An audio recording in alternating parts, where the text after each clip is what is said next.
Hello, everybody, and welcome back to another episode of Am I Doing This Wrong? We're so excited to see you guys again or talk to you again, depending on what medium you're using today. I'm one of your hosts, Morgan, and I'm here with Ryann. Yes. Hello, good evening, good morning, all the mornings and evenings and all the goods. All the goods. Hope you're all doing well. I'm Ryann, your co-host, and we're super excited. It's been so nice having this like other form of therapy. Yeah. It's been really nice. Yeah, so excited to be back. Yeah, very excited.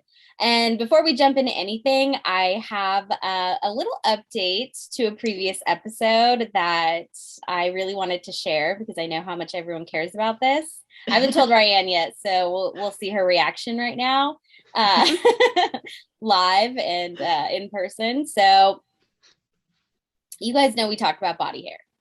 You know that I have a lot of feelings. I want to know what's going on. What are the people doing? You know what I was mean? I was hoping that you were going to say, you know, that I have a lot of body hair. I was like, is that Morgan too. growing it out? Is she coming to the dark side?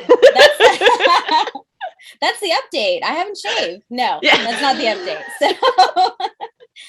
So I was on Instagram last night and I saw a clip from Whitney Cummings, a podcast episode that she has out, and they're talking about body hair. So I was like, oh, okay. So I'm watching this clip and she's talking about how, you know, she has everything lasered and, you know, she's like, what if I want the hair back? And so, you know, great question. What if you want the hair back? So I guess whoever she goes to, I don't know if it was an esthetician or whomever, she had this conversation and the woman says, oh, I actually get that request a lot. A lot of people are getting plugs, hair plugs for their pubic area. What? That's so interesting. For anyone not watching the video, Ryan's eyes got really big. That's what I said. Yeah, that blew my mind. And so, is there like a hair club for men, but like a hair club for like it's like a NA, but like for like recovering laser people? Like what? Right. So that's wild. Isn't that wild? And so they go on to have a conversation about whose hair it is. And would you want it to be your hair from somewhere else? Or would you want it to be someone else's hair? So It was pretty hilarious. Interesting. But yeah, so be warned. Maybe don't go straight for the laser gone forever scenario because you might want it back. Yes. So that's wow. I'm really glad that you waited to tell me that. Although seriously, I was hoping that you would talk more about your own bush. But anyways, point being, I think that's so interesting because when I like the few times that I have shaved like completely off, like the time that, you know, I got the Brazilian, or just, you know, that I've actually myself shaved it. I don't like it for like the first like 2 weeks. Like, and I mean it, 2 weeks. I know it grows back fast. I don't like it for the first 2 weeks. You know, I don't like so the whole entire time that it's shaven. Okay. You hate it. Got it. Basically. Okay. And I did think about this because I was like, why do I have such a weird kind of aversion to like the bareness of it all, you know? And I think to me, I mean, obviously it's kind of tied to like prepubescent, you know, preteen years, you know what I mean? So to me, that's just kind of like, why would I want it to look like that? It obviously does not look like that anymore. But I do also think that like part of me has always just kind of been like a modern hippie in that way, like a part of myself, which I know you know this. You're like, yeah, Ryann, we've known that for some time. It's nodding my head in agreement. Yeah. Right. But for myself, like I never associated myself as that way. I was like, oh no, like I like, you know, modern things and I don't know. But in a way, that's kind of what a modern hippie is, right? Like I don't mind like the natural things occurring. And I will say I am prone to ingrown hairs. So like, that's never fun. That's like something that nobody really talks about. I'm like, are you all just bald and beautiful everywhere? Like, I don't understand because every time I shave, I'm like, this isn't what it was supposed to be. You know what I mean? Right. But I know someone who went to the doctor for a red bump on their pubic area, like, oh no, STI, something's going on. Turns out ingrown hair. And I was like, how have you never had an ingrown hair down? You know what I mean? Yeah. Like, okay. I was really surprised. Right. I mean, I will say ingrown hairs are one of those things, because especially how stigmatized like STIs and STDs are within, honestly, any community, right? Whether it's the queer community, straight community. I think there's probably more stigma in the straight community, just because we have weird patriarchal beliefs about like what a woman should be. Yeah, this purity that we talked about and we will get into in other episodes. But the reality is that we don't talk about our pubic area enough and like what is going on down there. Right. That when you get an ingrown hair, that person didn't even feel comfortable enough to like consult probably like their closest friend group, right, or family, or whoever, because we're so stigmatized to believe that like, well, it's supposed to be like clean and kept down there. And it's like, well, the reality is that we have bodily fluids coming out of like everywhere down there.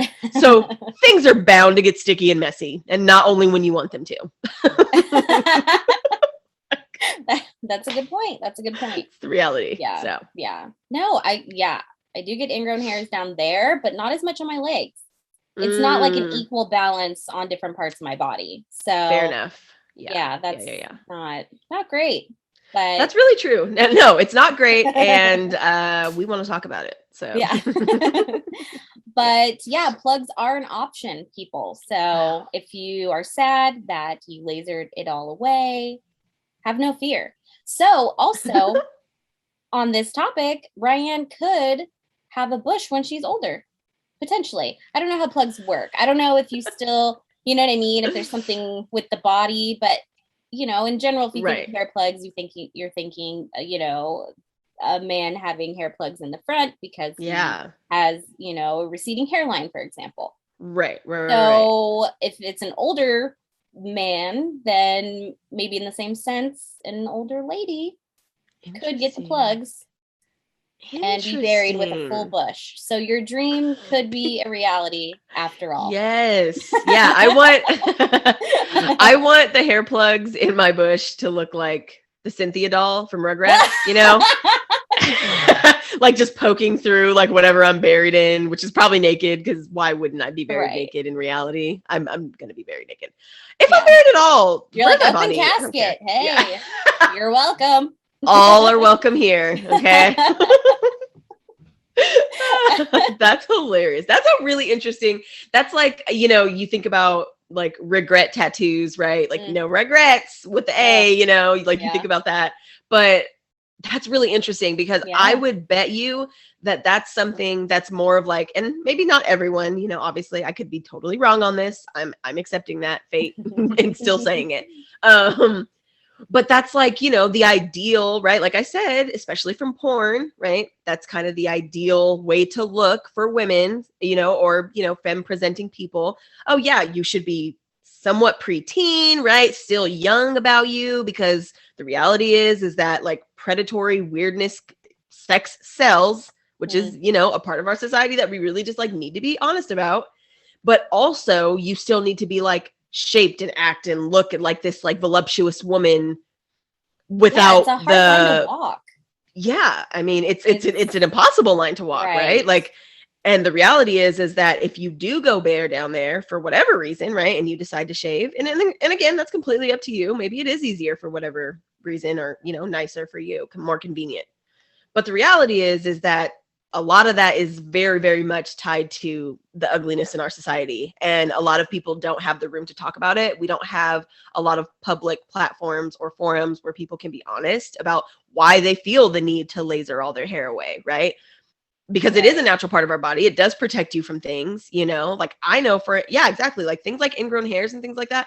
I just really don't get them when my, my underarms grow out or my bush grows out. Like I just really don't get those things. And also I am prone to things like yeast infections and UTIs. Like I am prone to that. It's not because I'm having a lot of sex. I mean, I was having a lot of sex and I would get those then anyway, but it's not actually tied to that. Right, exactly. And I've actually now learned that, and this is something that I've learned, that, you know, underwear, as far as like underwear go, they're not, you know, I mean, it's not like that's something that we've adapted to it, but it's not necessarily something that like we necessarily need, right? Like underwear are something that we've adapted because of our clothing and the types of materials we use. We need like a padding, right?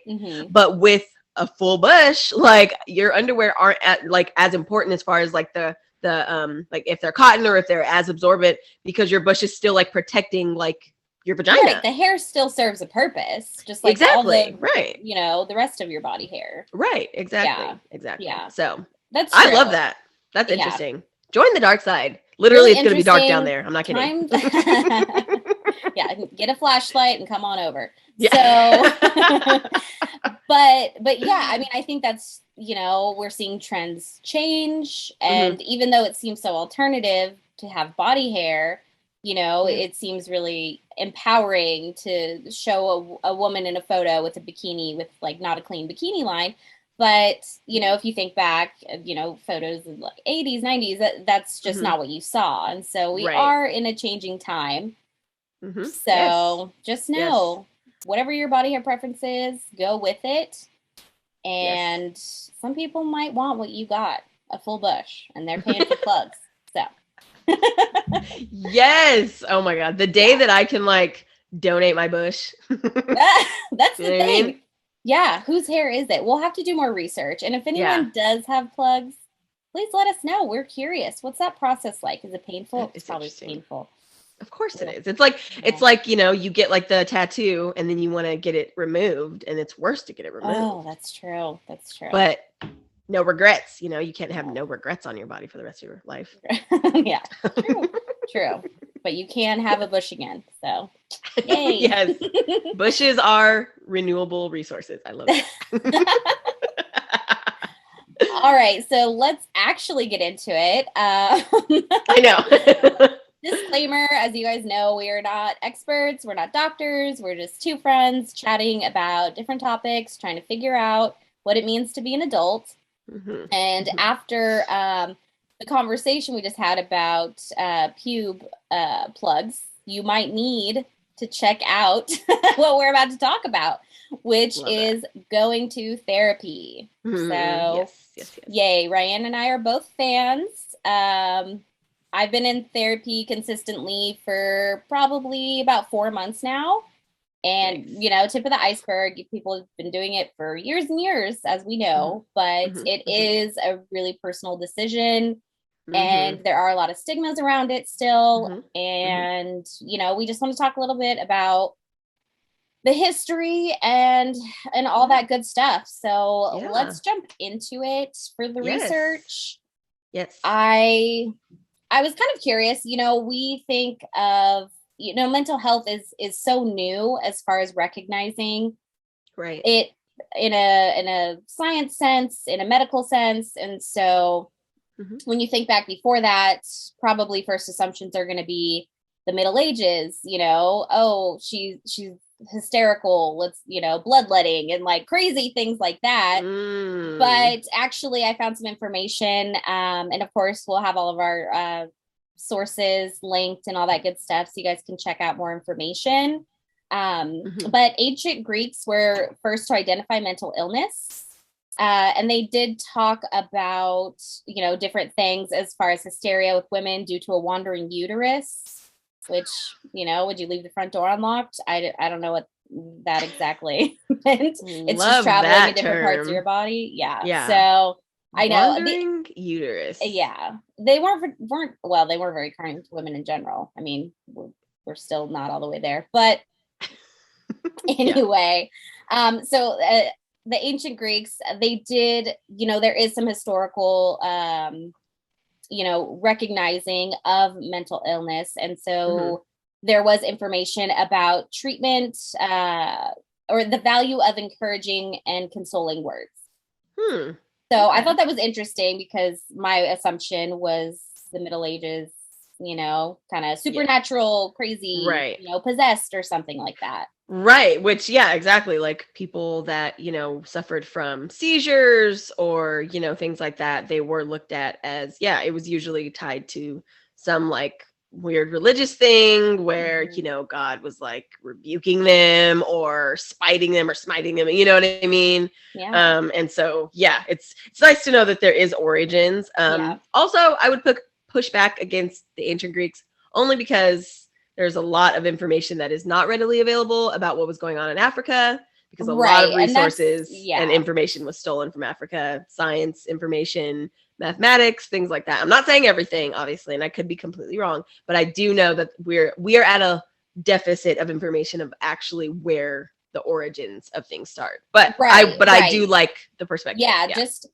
recorded early accounts. That does not mean that they get all the credit for sure, but just absolutely. But I like that. So like we said, Middle Ages, with the fall of the Roman Empire, there was a transition back to the supernatural beliefs that we kind of touched on. So as we know, like you were saying about the seizures or the religious context behind it. Right. And so you're not really getting the term psychotherapy until around the 1800s. So, and we can think of like Sigmund Freud, big names in psychology and therapy in general, around this time. So, a lot of things they talked about let me start off with defining psychotherapy. So, general term for treating mental health problems by talking to a psychiatrist, psychologist, or other mental health provider. So, pretty much the modern definition that we look at now was around this time. Okay. So another name, mesmer, which the term mesmerize comes from. I thought that was interesting. So he pioneered hypnotherapy in the 1700s. And then he attributed a lot of things, this was kind of interesting, to the involvement of internal magnetic forces. So there was a lot of magnet work in, and again, we're just skimming over, guys. So do your research if you're really interested in this, but a lot of magnet work, and a lot of people didn't look very highly on his, his research and his work. But he did make some strides in the field back in the day. Yeah. I mean, we had to start somewhere, right? I mean, we literally were doing what are the things when they were like nailing into people's heads? What was that called? They were like using those, like the ice picks. What is that called? No, I know exactly what you're talking about. Not phlebotomy. I know. I was like, not phlebotomy. That's like those people are valid. They take your blood. Lobotomy. Lobotomies. Exactly. Yes. Yeah. Wow. Got there. So that was a lot of people thought that was like the way to go. Right. So let's just, we also used to prescribe cocaine. I mean, that's true. I mean, I'm sure it fixed some things. Oh yeah. I know. You know what I mean? If you're lethargic, feeling kind of lazy, and your doctor was like, you know what? I've got this white substance. Right. It seems to be pretty effective on me because I've seen like 90 clients. It was literally in everything back in the day. So. No, exactly. I mean, they were addicted, but they were moving things. Things were happening. Right. They're getting shit done. So another name to bring up, we talked about Freud. Controversial, as we know, especially if you're a woman, he definitely had some not so great things going on there, but definitely a big name in this field. So just to mention him. So as we know, most probably, but let's just talk about it a little bit. His theories did center on the two-part human mind. So the conscious and the unconscious. So, pretty familiar terms. And then he saw the human personality as the id, ego, and superego. Yeah. So, were you going to say something? Oh, no. I was just agreeing. Sorry. Yeah. Oh, okay. And I will have you and everyone else that watches this know that I did not ever study any of these people. I just didn't. I don't know if I just missed that class. It wasn't a requirement. I didn't have to take it, or I wasn't paying attention. All of the above, probably. But no, it's probably the last one. I just wasn't paying attention. I'm sure it came up in some class. But anyways, point being, I did not learn about like what the id, the ego, and the superego were until I worked at Cal State Northridge, CSUN, for all you CSUNites out there watching, because our coffee shops on that campus where I worked there, and the coffee shops were called something with it. They were all around like the Freudian terms, and it, like the name of the coffee shop, I can't even remember it now, but it was all like centered around the id, the ego, and the superego. Like that's what like the different sizes were. Those the size? I was like, were those the sizes of the cups? Yes, and I literally did not know. I was like, oh, like id, that's funny, because people would like order it and be like, oh, id, I'll drink an id, and I'm like, I don't know what that's funny. Oh, Freudian sip. That was what it was called. They were called Freudian sips. Yeah, and that's why I looked up Freudian slip and like what that means and all those things. So anyways, I will just have anybody out there that is feeling incompetent in their psycho babble. I did not know what it was until working at a coffee shop that was named Freudian sip. So anyways, continue. Right. And that's the thing. Those things are still used today, right? So even if you didn't take a psychology class, you have probably heard Freud or Freudian slip or ego, superego. So again, we just want to kind of go over it to get to where we are today. But yeah, so, you know, those were some of his big contributions. Again, you know, controversial. He did have treatments for hysteria, which is basically, you know, they thought women were just, women having opinions were like, what? They're like, lock her up. Lobotomy. And they did. Everyone. Yeah. Yeah, and they did. Yeah. So, yeah. But, you know, he did introduce, or not introduce, but did reinforce the simple idea of talking about a problem to help alleviate. He did work with a colleague, Joseph Brewer, and another patient. Her name was Bertha Pappenheim. So just to give credit where credit is due, Bertha, go girl. So sorry about your quote unquote hysteria. But glad you got to talk it out. So let's get to the modern, you know, where we are today.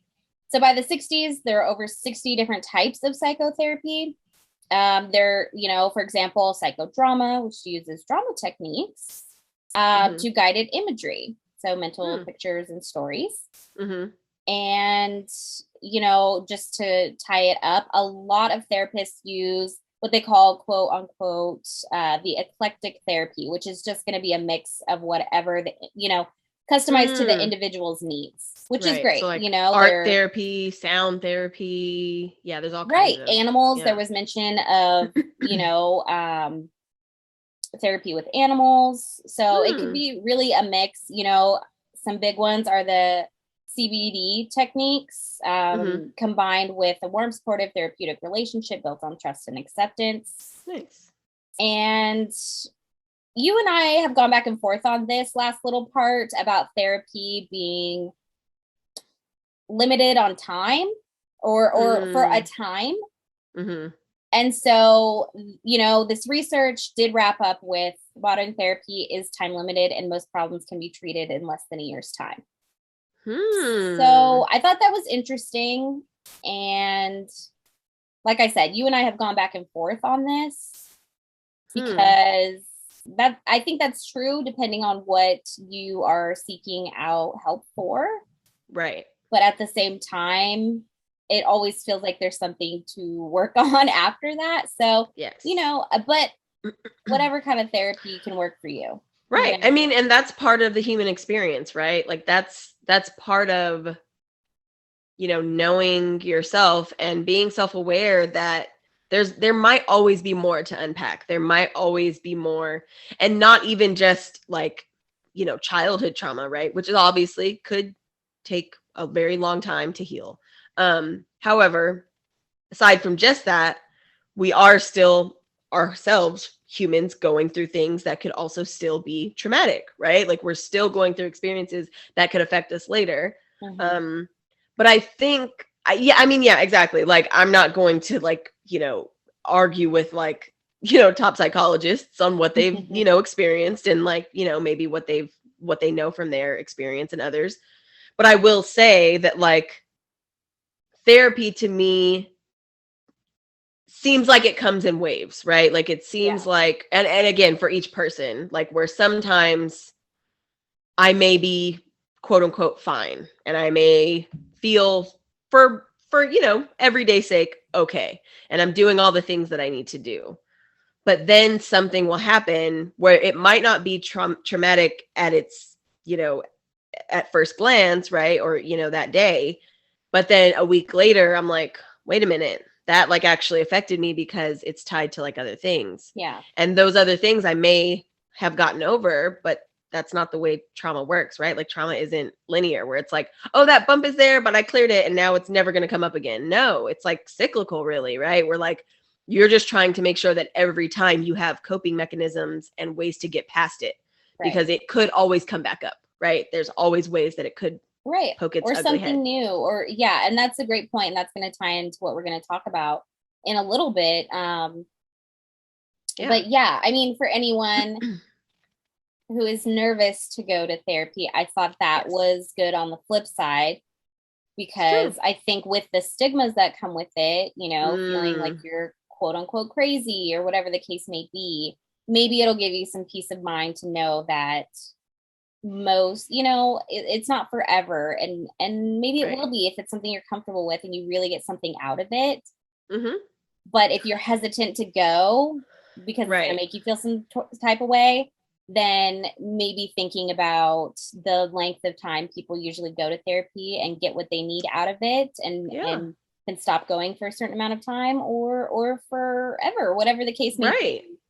That is true. I mean, and I will say, adding to that, as you say that, I'm thinking more about it. And that is true. I mean, a year is, even though it's just a time, a way that we use time, it's not necessarily like time is subjective. It doesn't always mean the same thing for everybody. I'm late all the time is what I'm trying to tell you right now. You are. Hey, we're doing things, okay? We're here, we're doing things. But no, point being though, that a year is a good span to see where you are in a year, right? Like a year is a really good span to see like when you make habit changes, and we kind of touched on this last episode, when you try to set up a new habit or break a habit, right? It takes a lot of very conscious, very diligent work to make sure that you do or do not do that thing, whatever it is, right? And I kind of did this with working out, which I'm not consistently doing again. But when I told myself, okay, if I want to get a gym membership, right, I need to work out for 6 months straight without it, right? I need to like prove to myself that I'm actually going to do this thing, because having the membership isn't going to make me do it. I waste money on a lot of things. So that would just become a part of the other weird subscriptions that I have.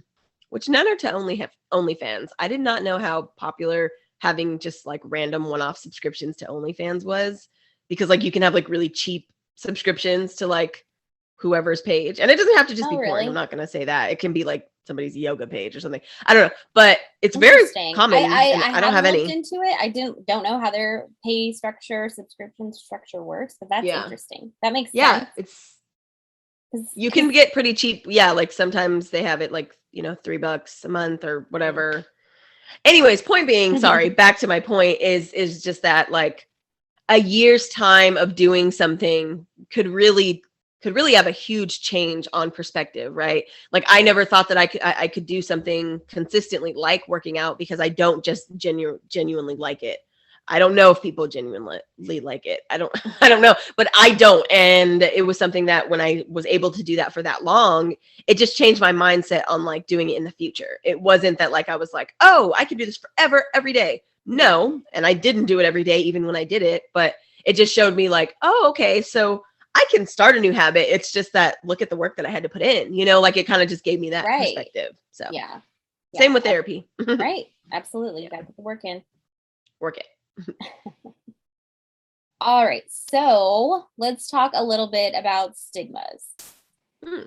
So I found I found a great article from Psychology Today, but it's just a great resource in general. If you're looking for articles, for tips, for, a therapist, there are a ton of resources there. So, if you are interested at all, I would encourage anyone to check it out.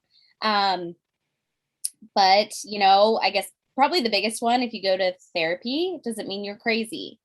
Okay. And so, this article referenced different phrases she's heard for therapy, and this was written by a psychologist.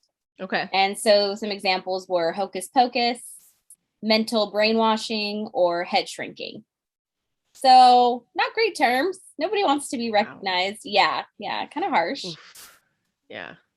And that really, it falls in line with the reactions that I have received when opening up, right? Because it is something that's very close to me about wanting to go to therapy. I have had some really kind of shocking reactions. Yeah. But I think the most shocking is when people say things like, but you're fine. Like you're fine, and right. I'm like, oh, that, like, it makes me want to go to therapy more, because I'm like, why do I have this facade? You know what I mean? Like, yeah, it's a coping mechanism, sure. Yeah. But that is a very I understand where people are coming from. I don't think that they mean or ill will. You know what I mean? I don't think it's bad intention, but you just have to be careful. And again, this is something, with our quote unquote PC culture. But the reality is that all that means is that now we care about people, and you need to actually consider other people before you do things, right? And we're not always going to be perfect at it. That's not the point. But the point is that if somebody tells you something like, yeah, I think I really need to go to therapy, or I've been thinking about therapy, or anything that's very vulnerable, right?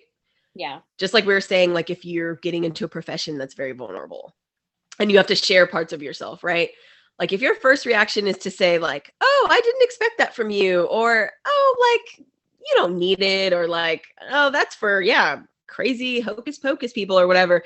It's just you just have to realize that there's parts to that you don't know, right? You will never know what a person has experienced until they maybe tell you, or you find out about it somehow. You know what I mean?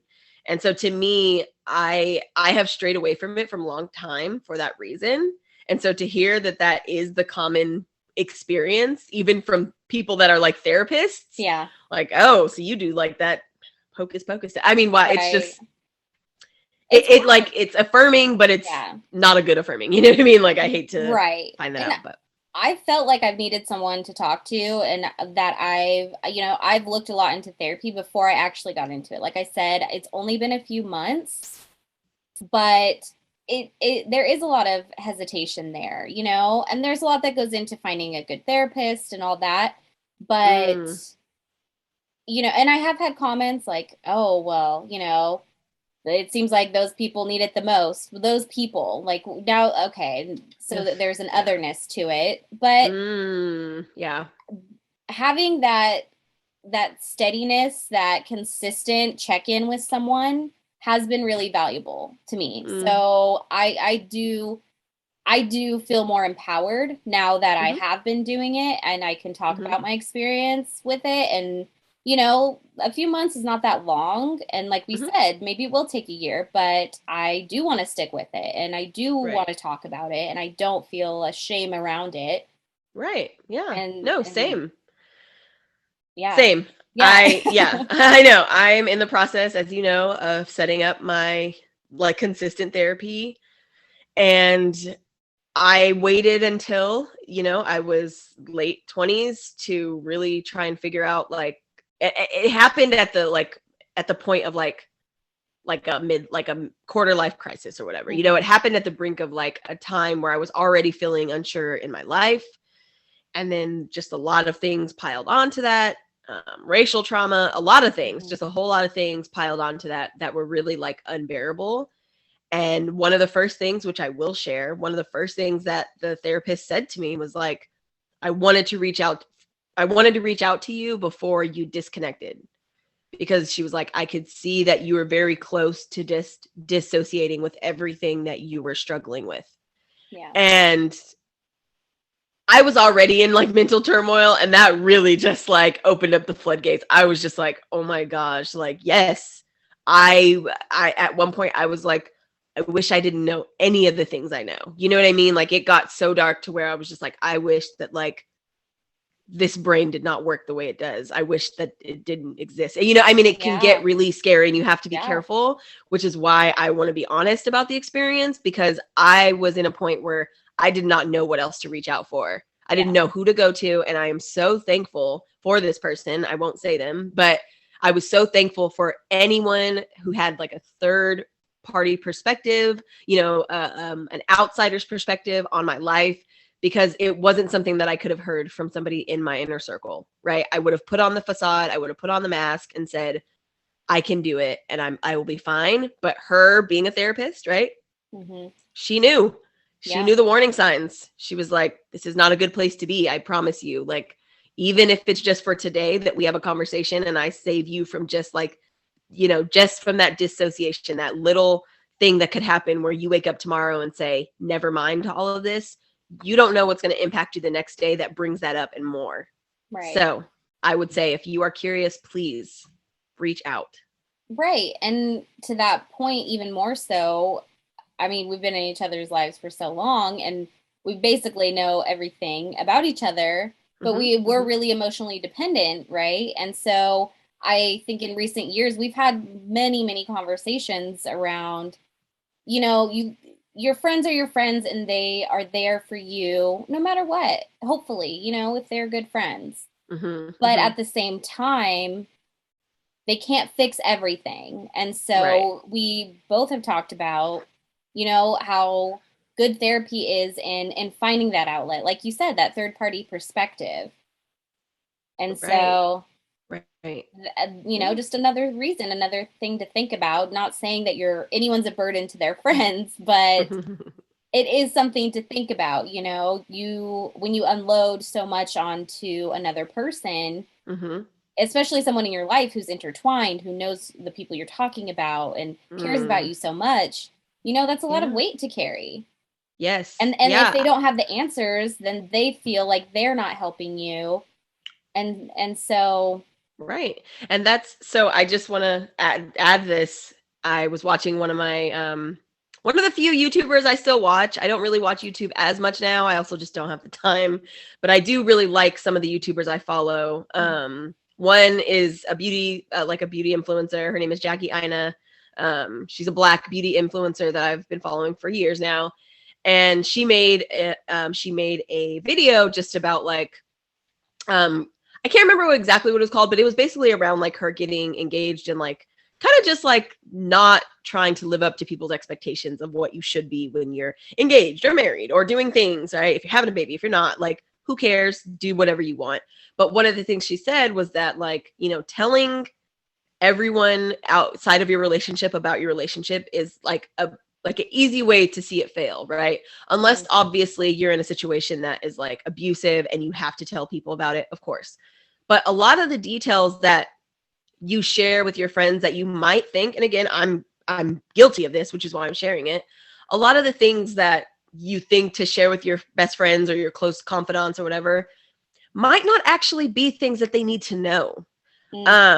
Because it's not because they might not be able to handle it, but maybe they have their own trauma, right? You could be like bringing up some serious traumatic issues for other people also, but more so, a lot of the things that go through our head, like, it doesn't need to be outwardly spoken to somebody that knows you so well, especially when it's maybe about your partner or about something that's going on in your life, because that person, like you said, they care about you.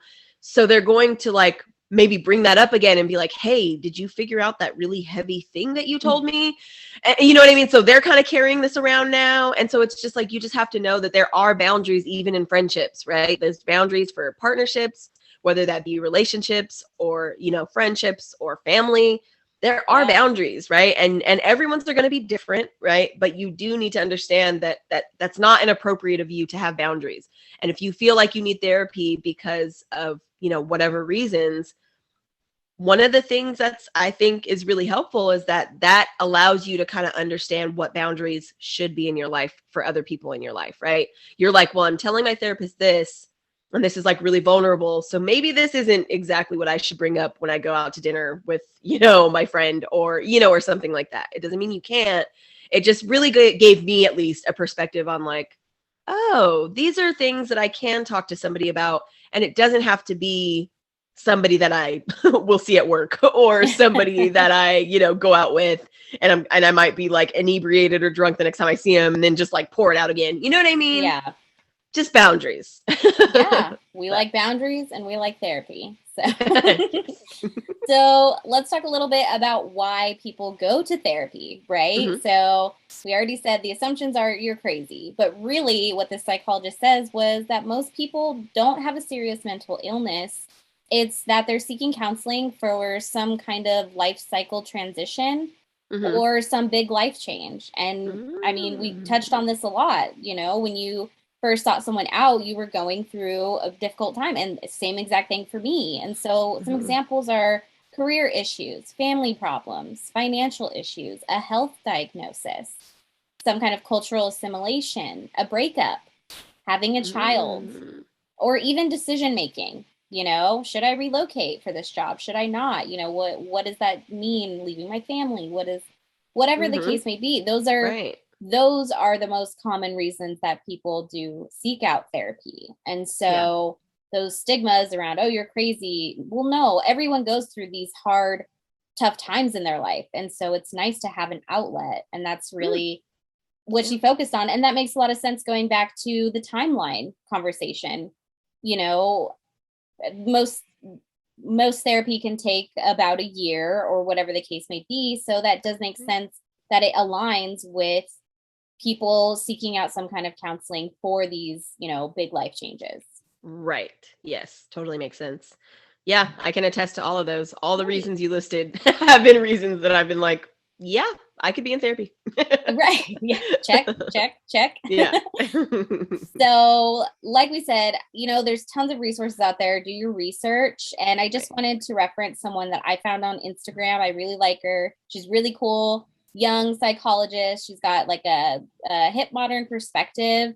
She's not stuffy. Her handle is at the.truth.doctor.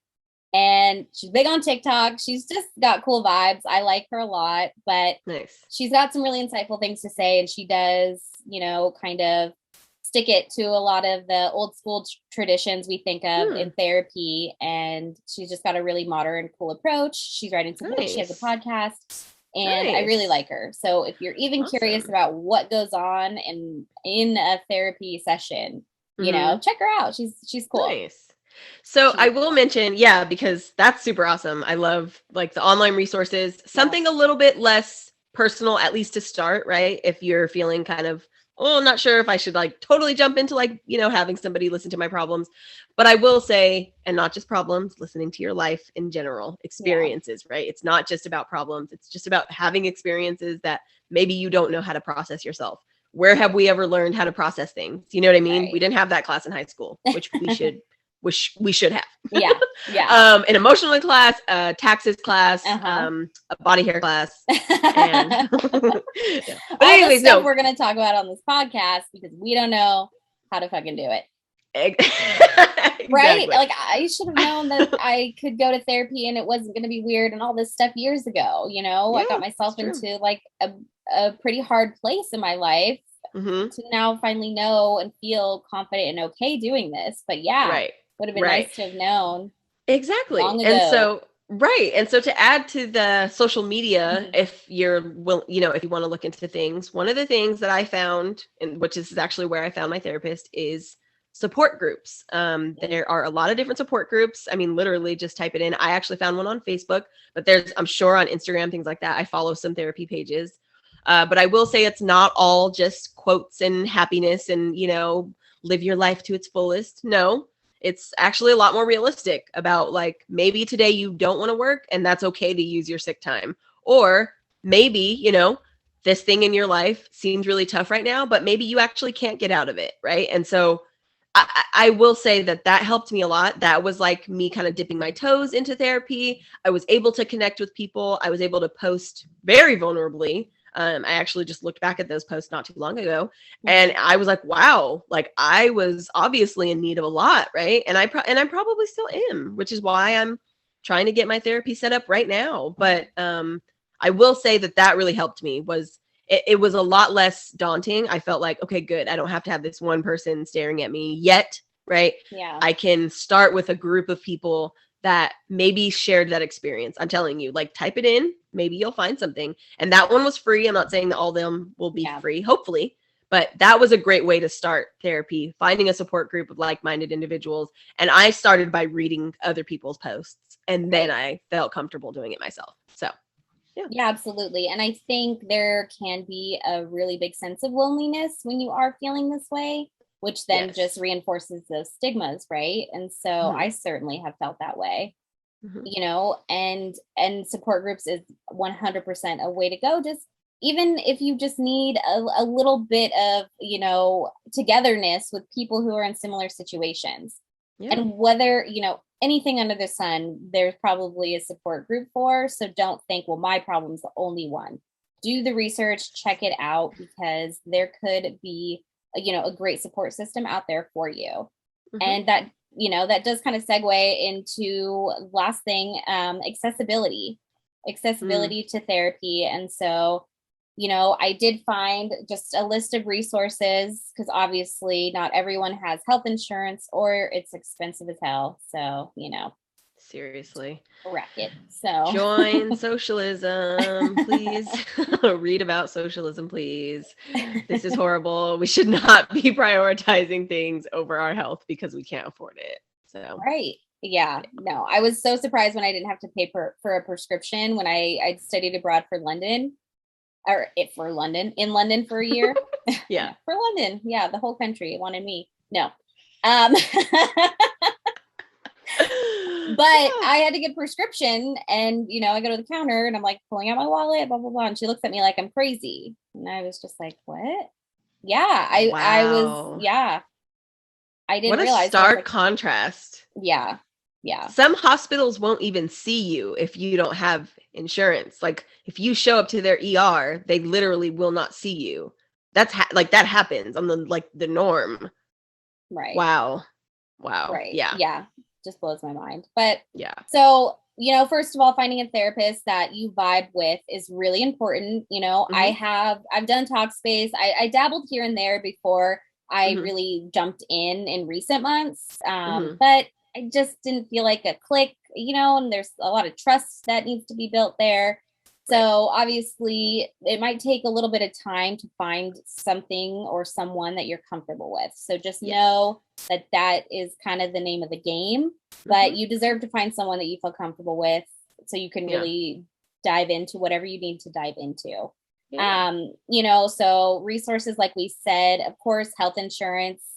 You know, if you can find someone in network and you have a good copay, that's great. But not everyone has that. So some other options are sliding scale therapists. And Ryan and I were actually talking about this not too long ago, because when I first started going to my therapist, there was a ton of stuff to figure out the insurance and blah, blah, blah. And I was like, okay, but I need to be here. So, you know, what can we do? So we did a sliding scale. That way I'm not paying her full rate, you know, every week. My financial situation changed. And I was like, oh, it's a lot.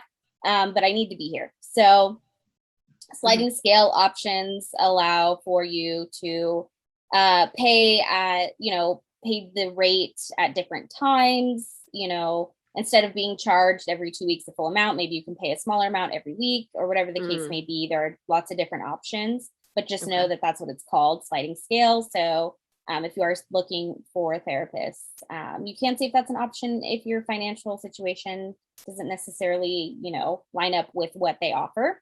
Right. There are a lot of resources for free and low income mental health services that I take with a grain of salt, because one, with the pandemic, it feels like so many people are looking for resources. And so these ones can just be super overwhelmed. You know, if you are on something like in California, we have Medi-Cal or IEHP if you're in Southern California. So it is more of a free option, but There are a lot of people on it, a lot of people seeking those resources. And so unfortunately, it's just really crowded. But definitely seek out what options are there for you. Yeah. Apps, kind of mentioned, BetterHelp, Talkspace. If you're looking for something convenient on your phone, that is a great option. They do FaceTime, they do video chat, they do all that good stuff. I've done some telehealth and some in-person. So, both have been great. And accessibility to them, texting them instead of waiting till your next appointment is nice. Right. So that's a great option too. My next one, Ryann, really delve into before is support groups. Like-minded people or people in similar situations to you that you can just feel supported by, and then not feel like that outsider, whatever it may be. There are a ton of support groups. So just get on the internet and take a look. Yeah. If you are in school, your college or university might have resources that a lot of people don't look into. Honestly, I did not take advantage. I'll admit I did like the dental program. I had insurance the whole time through my college, but I was like, oh, I don't have insurance. I can't go to the dentist, whatever. And then, just open a book, Morgan, you're in college. That sounds like terrible advice. Like I wasn't doing anything in college. But I'm just saying, maybe take a look at the paperwork. Just skim it. No, it's true. There might be resources it's there. True. Yeah, there's not a lot of time taken to explain that. That's kind of for a reason, because their resources are not as plenty as they should be for the amount of college students, but they are there for you. They are accessible, especially if you are in need. They're there. So check. So definitely check. And then, of course, there are prevention hotlines. There are tons of different resources, tons of different hotlines. If you are in crisis, and I did just want to wrap up, the National Suicide Prevention Lifeline can be reached at 800-273-8255.